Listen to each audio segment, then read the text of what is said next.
Geometrical optics series का अब ये नया पड़ाव है, नया कॉन्सेप्ट है, कॉन्सेप्ट 86, जो कि थीन लेंस का कॉन्सेप्ट है। अब इस थीन लेंस को हम 5 लेक्चर में कवर करेंगे। तो लेक्चर 8A से लेके लेक्चर 8E तक ये जो थीन लेंस है, जिसको हम कॉन्सेप्ट 86 कहेंगे, वो हम कवर करेंगे। तो आज जो लेंस मेकर्स फॉर्मूला है और फाउंडेशनल चीज़ें हैं वो कवर करेंगे। लेंस क्या है, उसको कैसे क्लासिफाई करते हैं, और ये जो लेंस का फॉर्मूला है वो हम डिराइव करेंगे आज। तो देखो, ये आपका 90 सेकंड में रिवीजन करने वाली शार्प नोट यहाँ पे आप देख सकते हो। सारे फॉर्मूला जो है लेंस के, ये यहाँ पे दिए गए हैं, है ना। और फिजिकल आइडिया भी यहाँ पे दिया गया है। अभी this is just to show you, ये कॉन्सेप्ट 86 थीन लेंस का है। सारी चीज़ें एक जगह पे आपको मिल रही है यहाँ पे, है ना। अब हम ये सारे रोज जो है वो 5 लेक्चर में कवर करेंगे, ठीक है। तो और जो नॉन ऑब्वियस रिजल्ट्स है और जो यूज़फुल रिजल्ट्स है वो सारे यहाँ पे आपको इस कॉन्सेप्ट में 2 पेज में मिलेंगे। और हम जब जेई ट्रैप कहते हैं तो हम उसको ना इसी चीज़ को हम कैसे अप्लाई करते हैं उसको हम ट्रैप में कवर कर लेते हैं। जैसे फॉर एग्जांपल, जहाँ कहीं भी म्यू आएगा तो वो म्यू सिर्फ म्यू नहीं होगा, रिलेटिव म्यू होगा। हम कवर करेंगे इस, जब अभी आज के लेक्चर में भी ये दिखाएंगे। तो ये 2 पेज जो है उसमें सारा थीन लेंस आ गया। तो you can screenshot this and keep it with you for your final revision. और 5 लेक्चर में ये सारी चीजें हम कवर करेंगे। तो देखो, आज के लेक्चर में हम क्या कवर करने वाले हैं, लेंस का फिजिकल आइडिया क्या है, और जो 2 फॉर्मूलाज है लेंस मेकर्स के और लेंस के, वो दोनों आज के लेक्चर में इतना है। बाकी सब जो रोज है आपके कॉन्सेप्ट नोट्स के, वो हम कवर करेंगे बाकी 4 लेक्चर में, ठीक है। तो चलिए, ये है कि लेंस का फिजिकल आइडिया क्या है कि लेंस जो है बेंड करती है लाइट को ट्वाइस। ट्वाइस क्यों? क्योंकि 2 सरफेस है उसके एट ईच सरफेस। और जो नेट इफेक्ट है बेंडिंग का, कि कहाँ बेंड हो रही है, कितना बेंड हो रही है ना, वो लेंस की ज्योमेट्री, ज्योमेट्री मतलब कितना कर्वेचर है दोनों सरफेस का, लेंस का मटेरियल, और सराउंडिंग लेंस कहाँ पे रखा हुआ है। तो ये एक लाइन में बहुत कुछ चीजें लिखी हुई है जो हम धीरे धीरे आपको अनकवर होगा, but this is for your reference. अच्छा, अब फॉर्मल डेफिनेशन देखो यहाँ पे। Lens is a transparent medium with 2 refracting surfaces, है ना। जैसे प्रिज्म में हमने देखा था, वैसे ही transparent medium with refracting surfaces where at least one is curved, है ना। प्रिज्म में कर्व नहीं थे, एंटी पैरेलल होने चाहिए थे। यहाँ पे at least one is curved and the refractive index differs from the surrounding. ये तो बहुत ऑब्वियस है, नहीं तो रिफ्रैक्शन होगा ही नहीं। अच्छा, तो यहाँ के कंफ्यूज नहीं होना है, यहाँ पे 2 ही लेंस होते हैं। ऐसा नहीं कि 6 लेंस हो गए, 8 हो गए, कहीं 4। एक है कन्वर्जिंग, एक है डाइवर्जिंग। देखो, अब देखो कैसे इसको क्लासिफाई करते हैं। बहुत जगह पे ये गलत आप फंस जाते हो। यहाँ पे आपको मैं बताता हूँ एग्जैक्टली। सेंटर अगर थीकर है, जैसे ये देखो, इसका सेंटर ठीक है, इसका भी ठीक है, इसका भी ठीक है ना, तो ये कॉन्वेक्स लेंस हो जाएगा। अब सेंटर थीक का मतलब क्या है, कंपेयर टू उसके एज, ये जो एज है, ये एज पे देखो थिकनेस कम है, तो ये कन्वर्जिंग लेंस हो जाएगा। तो कन्वर्जिंग मतलब ये, अगर रे पैरेलल आएंगे तो वो कन्वर्ज करा देंगे। जैसे ऐसा रे आया है तो ये ऐसे करके, तो ये कन्वर्जिंग लेंस। अच्छा, अब इसमें कितने प्रकार के होते हैं, biconvex, plano convex, concave convex. वो बाय कॉन्वेक्स का मतलब क्या है कि ये जो 2 रेडियस है ना, R1 R2, यही बाय कॉन्वेक्स है। 2 बाय मतलब 2 है। प्लेनो कॉन्वेक्स मतलब एक रेडियस प्लेन है, दूसरा ठीक है। कॉनकेव कॉन्वेक्स मतलब ये देखो, है कॉनकेव, ओवरऑल अपीयरेंस इसका कॉनकेव है, लेकिन लेंस कौन सा है, कॉन्वेक्स। क्यों? क्योंकि देखो सेंटर में थिकनेस ज्यादा है। पहले तो आप ये क्लासिफिकेशन का रूल समझ लो, क्योंकि यहीं पे ये लेंस और ये लेंस आप ड्रॉ नहीं कर पाते हो। तो कैसे ड्रॉ करना है कि सेंटर की thickness relative to edge thickness देखना है बस। तो सेंटर की कॉन्वेक्स के लिए ज्यादा बना दो और वो कॉन्वेक्स हो जाएगा अपने आप। अब देखो यहाँ पे डाइवर्जिंग, डाइवर्जिंग में सेंटर थीनर होता है, देखो यहाँ पे सेंटर थीन है, यहाँ बड़ा है, यहाँ थीन है, यहाँ बड़ा है, यहाँ थीन है, यहाँ थोड़ा बड़ा है। तो ये सारे कॉनकेव लेंस हो गए। तो कॉनकेव मतलब डाइवर्जिंग, मतलब अगर रे पैरेलल है, अगर ऐसे आ रहे हैं तो डाइवर्ज कर देगा ऐसे, तो इसको डाइवर्जिंग लेंस भी कहते हैं। इसमें भी कौन से, biconcave, plano concave, convexo concave, बस इतना ही है। और ऐसा, ये बेसिक क्लासिफिकेशन तो कॉन्वर्जिंग और डाइवर्जिंग है। ठीक है, तो आगे बढ़ते हैं। अब इसकी वोकेबलरी देख लो, टर्मिनोलॉजीज देख लो। ये जो होता है ना, इसको बोलते हैं ऑप्टिकल सेंटर। अच्छा, अब ये जो है, ये F1 बोलते हैं। हमने F1 क्या है, फर्स्ट फोकल, सेकंड फोकस देखा है, एक बार और देख लेंगे इस लेक्चर में, है ना। अच्छा, अब ये जो है, ये अपर्चर बोलते हैं, मतलब साइज ऑफ द लेंस बोलेंगे इसको। ठीक है, इसको जो ज्योमेट्रिकल सेंटर जो है, वहां से आप फोकस को कनेक्ट करती हुई जो लाइन है, उसको प्रिंसिपल एक्सिस बोलेंगे।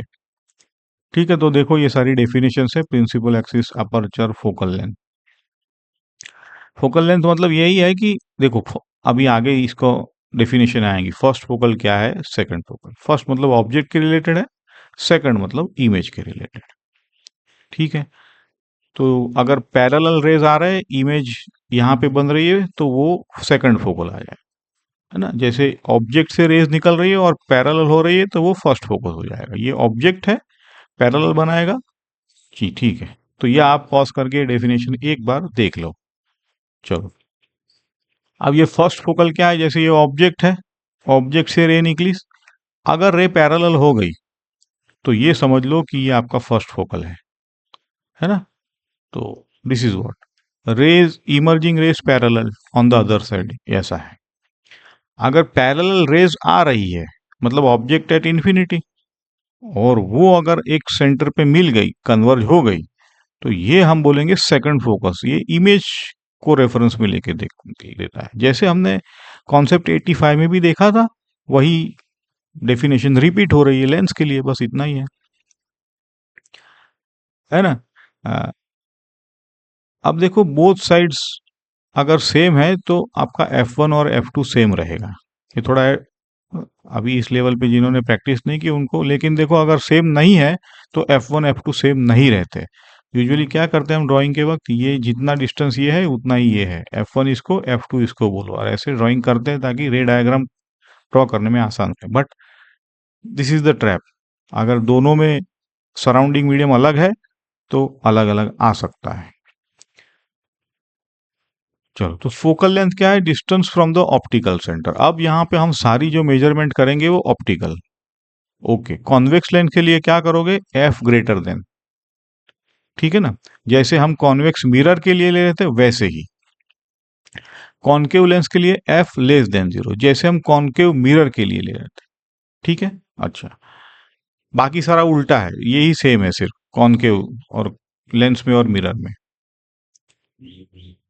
अब ये देखो, ये एफ कैसे डिटरमिन होता है, लेंस की ज्योमेट्री और मटेरियल से डिटरमिन होता है। ऑब्जेक्ट की पोजीशन से एफ का कोई लेना देना नहीं है, इसका डेरिवेशन में हम देखेंगे आगे। अपर्चर क्या है, तो effective diameter of the lens, है ना, मतलब साइज है उसकी। तो ये कंट्रोल करता है कि कितनी लाइट अंदर आ सकती है। ऑब्वियसली जितना बड़ा उतनी लाइट ज्यादा।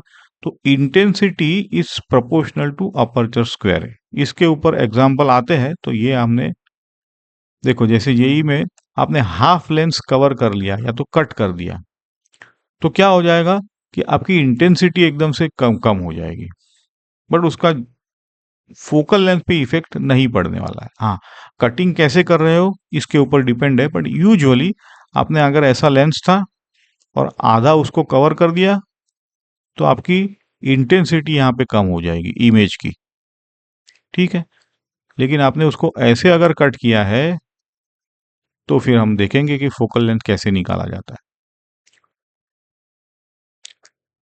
अच्छा, अब लेंस मेकर फॉर्मूला यहाँ पे डिराइव हो रही है, तो देखो हमने ये कॉन्वेक्स लेंस लिया है। कॉन्वेक्स लेंस में ना एक चीज देखो कि R1 जो होता है ना, वो लेफ्ट वाले को हमेशा R1 कहते हैं। ऑब्जेक्ट यहाँ है, तो जो ऑब्जेक्ट का रेस पहला हिट करेगा उसको R1 का है, और रे ऐसे जा रही है। अब देखो ये साइन कन्वेंशन, रे ऐसे जा रही है तो R1 क्या होगा, पॉजिटिव। जो दूसरी होती है उसको R2 कहा है। लेफ्ट वाले को R1 कहो बाय डिफॉल्ट, राइट वाले को R2 कहो। R2 माइनस होगा क्योंकि रे यहां जा रही है। ओके। थीन लेंस मतलब ये डिस्टेंस कोई मैटर करता नहीं है, तभी तो हमारा ये डेरिवेशन का मतलब फॉर्मूला बनेगा, नहीं तो नहीं बनेगा। ओके, ये ऑब्जेक्ट ओ है, ये ऑप्टिकल सेंटर का ओ है। स्मॉल अपर्चर मतलब ये जो अपर्चर है, ये साइज भले बड़ी दिखाई है ड्रॉ करने के लिए, लेकिन होती है बहुत छोटी, ताकि paraxial rays, paraxial rays मतलब हम sine theta, theta, tan theta जो जब जैसे जिसका इस्तेमाल हो हम कर सकते हैं।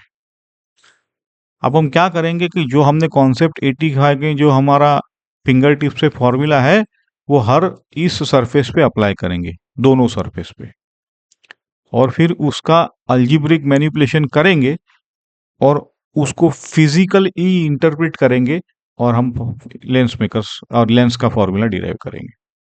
ठीक है, पहले लेंस मेकर और उसके बाद लेंस। तो चलो, अब इसमें तो किसी को दिक्कत नहीं है, तो कॉन्सेप्ट 85 से आया है। देखो ये वैसा का वैसा है, mu two, mu one, you, है ना, ये डिराइव किया था हमने। और ये हम अब इस सरफेस के लिए लगा रहे हैं जिसको हमने R1 कहा है ना। तो ये म्यू वन है और ये म्यू टू है, मतलब लेंस के लिए म्यू टू कहा है, लेंस मटेरियल देखो यहाँ पे। और जहां जिस मीडियम में रखा है उसको हमने म्यू वन कहा है। तो ये हो गया, इसको याद रखिए।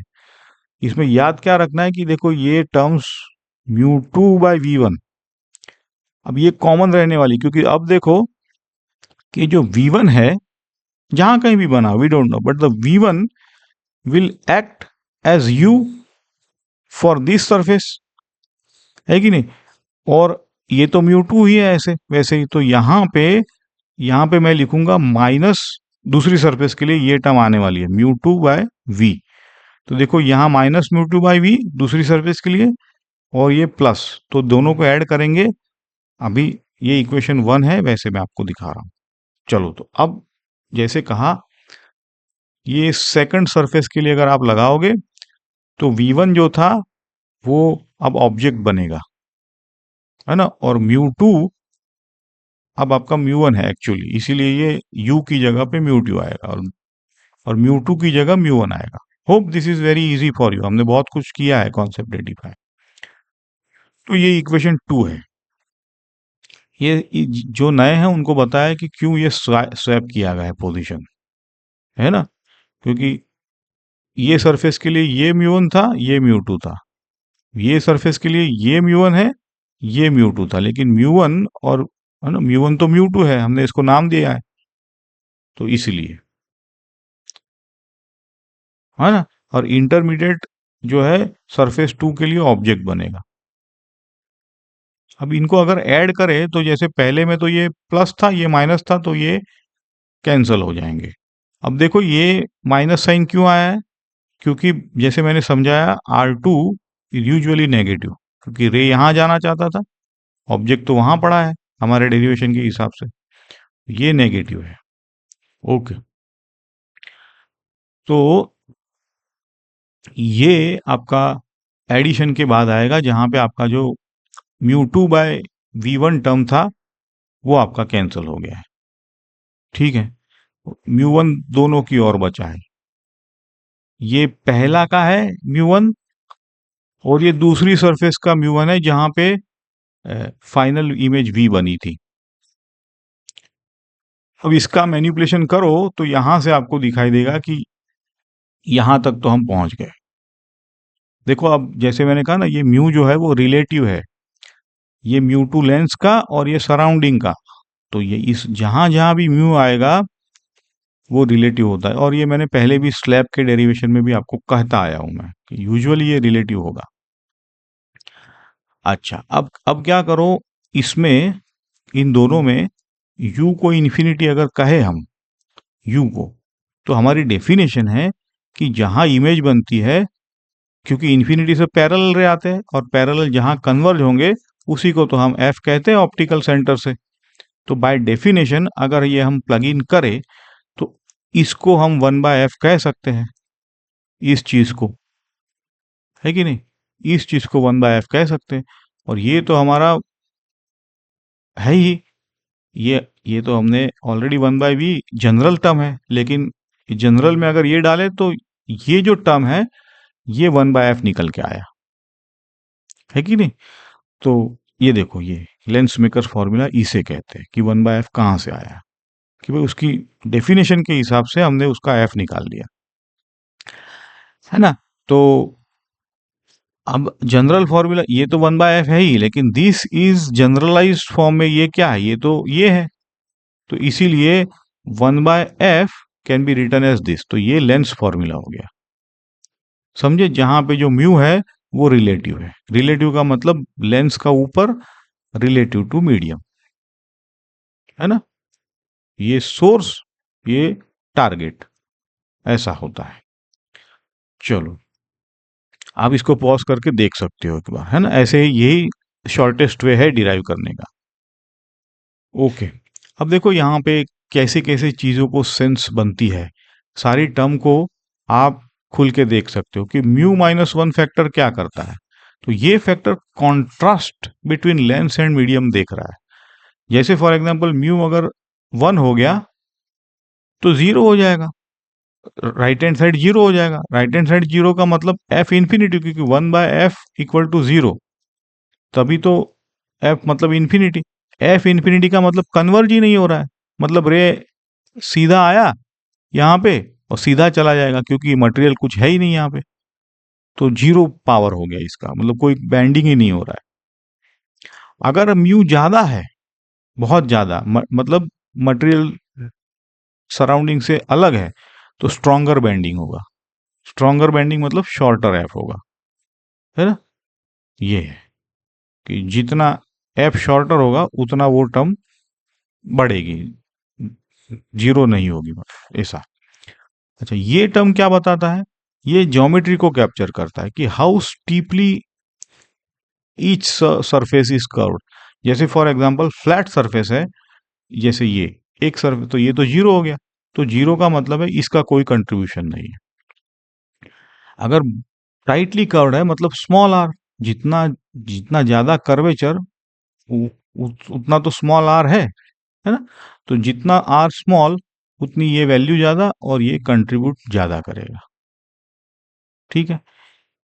तो बाय कॉन्वेक्स लेंगे जिनमें दोनों अगर रेडियस आर है, तो ये फॉर्मूला निकल के आता है ना? हमने क्या किया, आर, दोनों आर रखा है, बस इसको तो नेगेटिव रखना ही पड़ेगा एज पर द डेफिनेशन, है ना? सेकंड जो होती है वो राइट में होती है, रे यहां जा रहा है तो ये नेगेटिव। तो ये फॉर्मूला बनता है। और यही हमने कॉन्सेप्ट 85 में भी जिक्र किया था इसका, कि अप्रोक्सीमेटली आप स्पीयर जो होता है उसको ये ऐसे मान सकते हो 1/f इसका। तो f is equal to r upon 2 μ-1, है ना? तो ये भी डायरेक्ट रिजल्ट है एक। देखो, ये अच्छा इलेस्ट्रेशन है आपको, जिससे आइडिया आएगा। स्पेरिकल सरफेसिस R1 और R2 है जो लेंस बनाते हैं, ऐसा अज्यूम करो, और लेंस ग्लास का है 3/2। तो how many distinct lenses can you make, है ना? और हर एक का तो कैसे बनाएंगे हम इसको? तो एक है कि R1 को +30 ले लो, R2 को -60 ले लो, जो नॉर्मल लेंस है। तो ये 1/40 आया, प्लस है मतलब कन्वर्जिंग। क्या करो कि R1 को 30 ले लो, +30, R2 को +60 ले लो, तो ये फिर भी कन्वर्जिंग आया, है ना? प्लस मतलब देखो ये ऐसा कुछ होगा, ये R2 30 है, ये 60, तो ये कुछ ऐसे होगा, समझे आप? ये 60 है और ये 30 है, ये 60 है, बट दोनों इस साइड है तो दोनों प्लस लिए है, और इसका फोकस ज्यादा आ रहा है। फोकस ज्यादा मतलब कन्वर्जिंग पावर कम, ये ज्यादा कन्वर्ज कर रहा है ना? ये थोड़ा कम कन्वर्ज कर। अब R1 को माइनस लिया है, मतलब यूजुअली हम R1 ऐसे लेते थे, हम अभी पहला R1 ही ऐसा ले लिया, ये पहला ही सरफेस, और दूसरा सरफेस हमने, this is something like this, weird है ये, बट एनीवेज, अगर R1 और R2 को ऐसे ले तो ये तो डाइवर्जिंग आएगा, तो that means yes, this is concave lens, this is fine, है ना। तो ये बनता ही नहीं कॉन्वेक्स, वैसे भी नहीं बनता था ये, तो this is a concave lens, मतलब डाइवर्जिंग लेंस है। ओके, R1 को माइनस लिया है, R2 को भी माइनस लिया, मतलब ये दोनों ऐसे है, तो ये कुछ, है ना, कॉनके कॉन्वेक्स हो कॉनकेव लेंस हो जाएगा ये भी डाइवर्जिंग है। ओके, तो ऐसे आप इन कॉम्बिनेशन से सारे लेंस का फोकल लेंथ निकाल सकते हो। काफी अच्छा एग्जांपल है ये, you will have to draw every time and you will see कि ये दो, ये कॉन्वेक्सो कॉनकेव है, ये कॉनकेवो कॉन्वेक्स है, ऐसा। ओके, इसको ड्रॉ कर को, as a homework you should draw this, very important, है ना।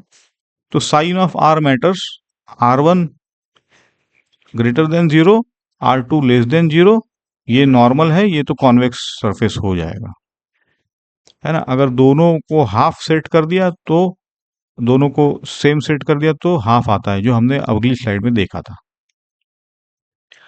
दूसरा एग्जाम्पल है ये भी अच्छा एग्जाम्पल है, ये टिपिकल एग्जाम्पल है, इसमें हम रेशियो कैसे लेना वही सीखेंगे। चलो, म्यूजी दिया है, एयर में फोकल लेंथ दी है।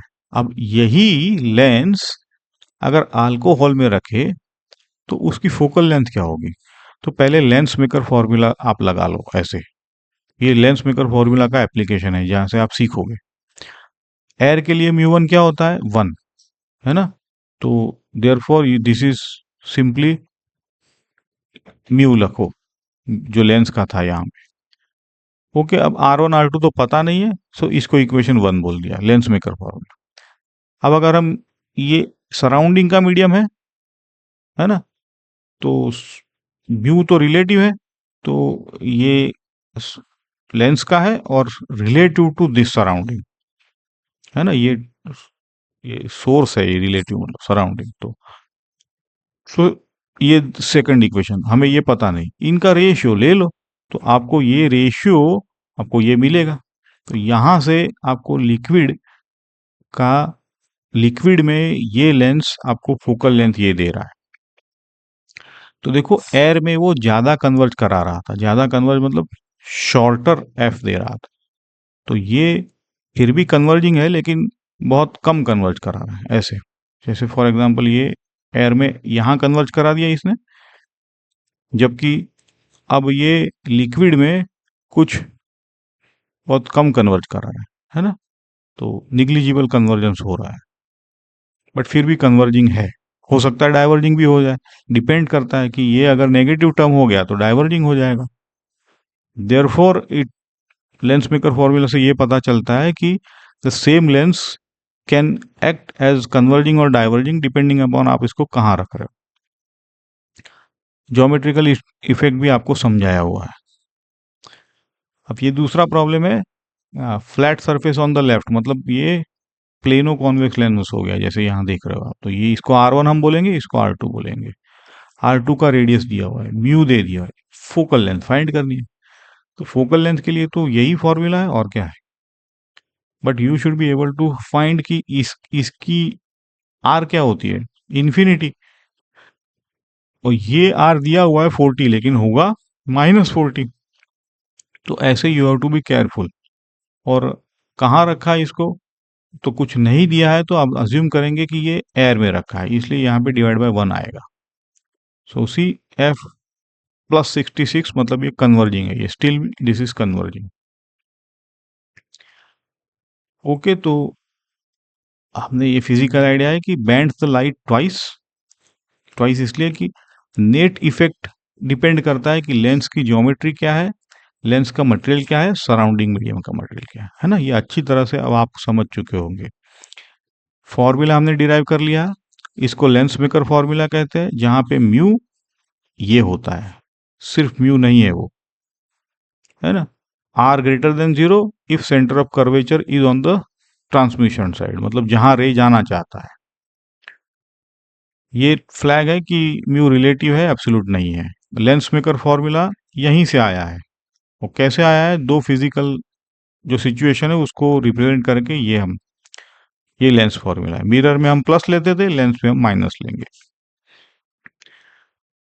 ओके, तो ये समरी है कि आपको क्लासिफिकेशन आना चाहिए लेंस का। से 6 है, 7 है, 8 है, ऐसा नहीं, दो ही है, एक तो कन्वर्जिंग, एक डाइवर्जिंग, जो हमने देखा। फिर principal focus, focal length, aperture, optical centre, ये सारी चीजें। टू स्टेप डेरिवेशन हमने कर लिया है कि दोनों को कैसे ऐड करके, है ना, और लेंस मेकर के बाद लेंस फॉर्मूला भी हमने देख लिया है कैसे बनाते हैं। और ये रेशियो मेथड का एक प्रॉब्लम बहुत ही यूजफुल रहेगा। It's frequently asked, so we have covered that also. और ये भी देख लिया कि mu is always relative. Surrounding का क्या है कि म्यू बाय म्यू सराउंडिंग होता है। तो सराउंडिंग अगर एयर है तो ये 1 हो जाता है, वरना म्यू। ठीक है, तो हमने ये दो चीजें कवर कर ली है। अब नेक्स्ट लेक्चर में हम दूसरी भी फॉर्मूलाज कवर करेंगे।